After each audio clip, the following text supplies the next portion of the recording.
Hello दोस्तों, आज हम पढ़ेंगे know then thyself written by Alexander Pope BA third semester की एक पोएम। आज इस पोएम की हम समरी या कहें क्वेश्चन आंसर करेंगे। तो चलिए स्टार्ट करते हैं आज की इस वीडियो को। The poem is written by Alexander Pope. दोस्तों, ये जो पोएम है अलेक्जेंडर पोप द्वारा लिखी गई है। The poem argue that human being should learn about their own nature's powers and weaknesses. ये कविता आर्ग्यू करती है कि मनुष्य को अपने बारे में सीखना चाहिए, अपने नेचर पावर्स एंड वीकनेसेस के बारे में जानना चाहिए। नेचर दोस्तों होता है स्वभाव, पावर्स होती है दोस्तों शक्तियाँ, और वीकनेसेस होती है दोस्तों कमजोरियाँ। One should not look to God for this knowledge. अब कवि कहता है कि किसी मनुष्य को भी गॉड के पास या भगवान के पास यह इंफॉर्मेशन हासिल करने के लिए, जानकारी हासिल करने के लिए गॉड के ऊपर निर्भर नहीं रहना चाहिए। The poet say that the proper study of Mankind is man. कवि कहता है कि जो मैनकाइंड की स्टडी है वो खुद मैन है। The poem is also a satire on man's position in the world. ये जो पोएम है दोस्तों, ये सटायर है। सटायर का मतलब होता है व्यंग या फिर कटाक्ष। सटायर है man's position in the world, जो मनुष्य की जो स्थिति है इस दुनिया में उसके ऊपर। He is a wise as well as ignorant. जो कि मैन है वो बुद्धिमान है और इग्नोरेंट अज्ञानी भी है। He is great as well as rude.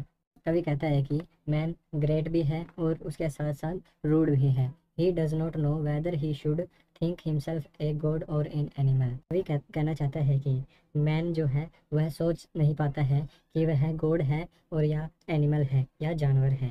He can not decide whether he prefer his body और इज माइंड। वह डिसाइड नहीं कर पाता है कि वह अपनी बॉडी को प्रेफर करे या फिर अपने माइंड को प्रेफर करे। कौन डिसाइड नहीं कर पाता है दोस्तों? जो मैन है, जो मनुष्य है। So he always remain in doubt. तो कवि कहता है कि जो मैन है, जो मनुष्य है, वो हमेशा डाउट में बना रहता है। Man's position in this world is a middle stage. कवि कहता है कि जो मैन की पोजीशन है इस धरती पर वो मिडल स्टेज पे है। ना तो वो भगवान है और ना ही वो एनिमल है, जानवर है। There are both thoughts and passion in his mind.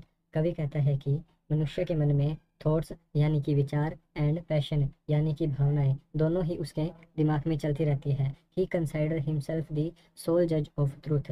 अब कवि कहता है कि मनुष्य अपने आप को सोल जज ऑफ ट्रूथ कहता है, यानी कि अपने आप को अकेला ही सच्चाई का जज मानता है। Yet he always make mistake. लेकिन फिर भी वह ऑलवेज मिस्टेक करता रहता है, गलतियां करता है, गलतियां को दोहराता है।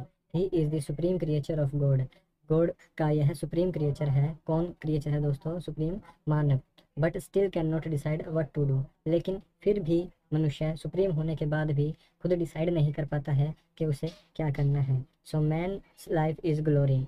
Glory just and riddle of the world. Glory का मतलब दोस्तों होता है शांत, और जस्ट का मतलब दोस्तों होता है मजाक, एंड रिडल का मतलब होता है दोस्तों पहेली। तो इससे हमें पता चलता है दोस्तों, जो मैन की पोजीशन है वर्ल्ड में वो शांत है, मजाकिया है और रिडल है। ये ऐसा क्यों है दोस्तों? क्योंकि वह समझ नहीं पाता है कि उसे लाइफ में आगे करना क्या है। इसी प्रकार से कवि ने मैन को एक रिडल, जेस्ट एंड ग्लोरी के नाम से पुकारा है। Because no one can understand himself fully.